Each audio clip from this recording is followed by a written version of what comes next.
Yeah? Yeah.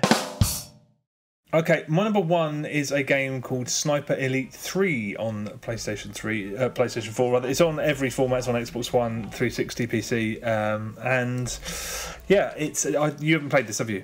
No, I've not. No.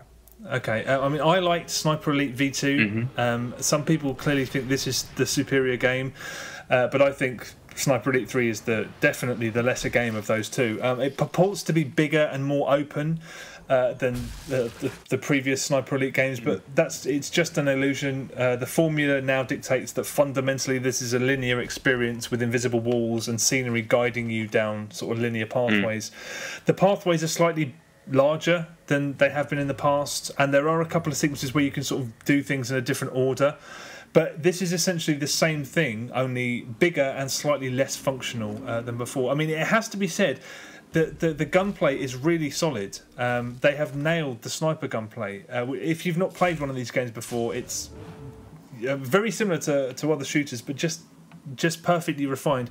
You line a shot up, you hold your breath, and then you have to line up this shrinking red diamond that appears, and if you do that, you'll execute the perfect shot. It's just fun. They hit upon a winning formula, a winning collection of mechanics, and it still works. So if you're very forgiving, you will probably have a pretty decent time with this. I just encountered way too many bugs that legitimately made the game unenjoyable to play. There are loads of aesthetic quirks but they're kind of easy to sort of look beyond. But the gameplay ruining stuff, it's just a mess. And it's a needless mess too, really, because this kind of sense of scope and this desire to make it bigger and sort of, more options for the player. I mean, it just means the areas are larger and there are more enemies in it and they take longer to dispatch. It's not really bigger in any sort of meaningful sense.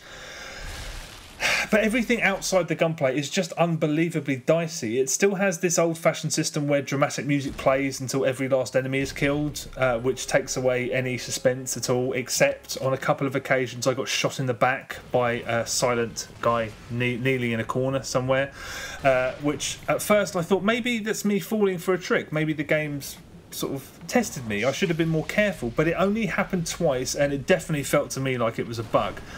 And, if an enemy's standing in front of a tiny bit of scenery, you can't execute them. There are large blades of grass which can apparently deflect bullets. If you want to check the trajectory of a grenade, once you've pressed that button, the only way to back out is to fall off some scenery deliberately. There's still this system where you mask the sound of your gunfire by shooting at the same time as noises that occur periodically in the background, but that only works 50% of the time, which is amazingly irritating. If you're in an area with 12 enemies and you see one walk off and you catch him when he's in the corner and you fire at the perfect time only for everyone to hear you and know exactly where you are, it's really, really quite irritating. And it's just... the world is amazingly inconsistent. You can transition from crouching to standing and a guy on the other side of the level will hear that somehow. At the same time, you can shoot a guy to death with your pistol and he's yelling for help, but the guy in the next room won't hear anything. Right.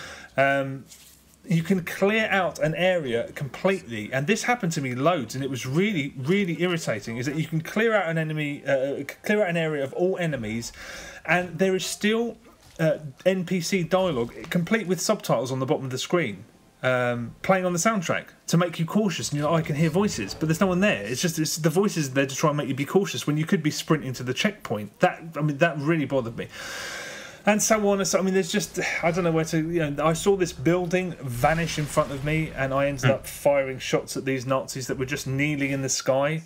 I saw two enemies morph into each other and they were walking around as one. So I sort of melee killed one and the other one stepped out of the other body and then shot me and I was dead.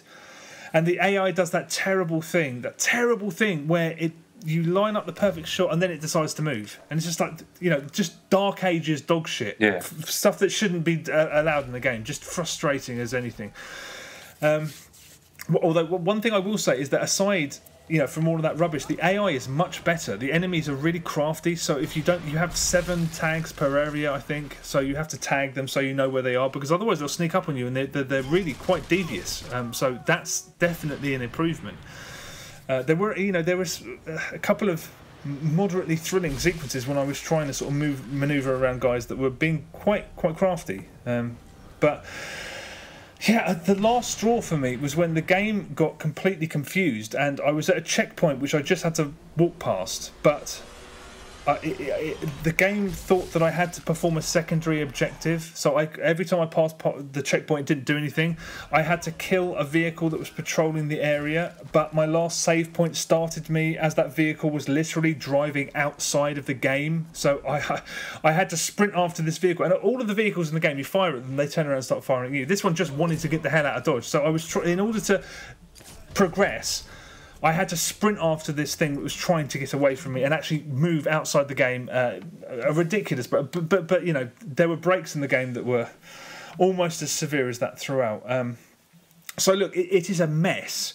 I mean, I think its main problem is that it's trying to convince people that it's some gigantic, monstrous blockbuster, and it's not. It's a reasonably small team, a reasonably modest game. I mean, Sniper Elite V2 knew what it was, it knew what it offered, and it delivered pretty solidly on that. And this just feels kind of deceitful, like it's trying to be something that it isn't. I mean, keeping things small as they were, or smaller as they were in Sniper Elite V2, would have made for a better game. Not just better because it would have avoided the multitude of bugs that are in this, but because it's not quite as much fun entering a space of 12, 15 enemies when you know that the likelihood of being spotted is almost 100%. And as usual, you're dissuaded from using your other weapons because they're rubbish and they take ages to reload. You know, you're not supposed to use them, although you have no choice. Again, V2 did that as well, but here, you really are. Your hands are tied. You have no choice. A lot of junctures. But in addition to that's the other thing. The whole campaign is you can do it on co-op, which is a really decent thing. And there's a really decent version of Horde on here, and there's a couple of co-op modes which include Overwatch, which I don't know if you remember that, where one of you's up high and the other one has to go and perform objectives on the ground. Really good mode, but there's no matchmaking in those sort of co-op modes. You have to know someone else who has the game or organise with them before. Sorry, I was about to ask if there was normal multiplayer. There is normal multiplayer. Which I have played on and off extensively over the launch weekend, and for the most part, it just threw me into a lobby that would never fill up, so I'd be in games on my own. But I did get into a handful, 2 or 3 full games, and I'm sure if you get the right people playing it, it is quite fun. But I found out that you're far more likely to get shot in the back with a shotgun than sniped. Right. I don't think it's all of the problems you'd expect from. Yeah, but there is a mode where you can you're sectioned into different halves of the map, so you can't run a shotgun someone in the back. So that's quite a decent addition. Okay, I don't know. It's just also one more thing: the manual save. I didn't realise there was manual save, but you can save manually several times, and there's loads of slots, and it's actually quite efficient. But the auto save system can sometimes cause you to lose up to. I lost half an hour of progress at one point.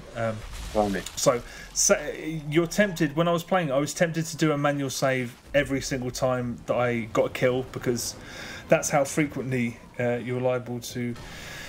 So that's another thing that's a problem. I don't know.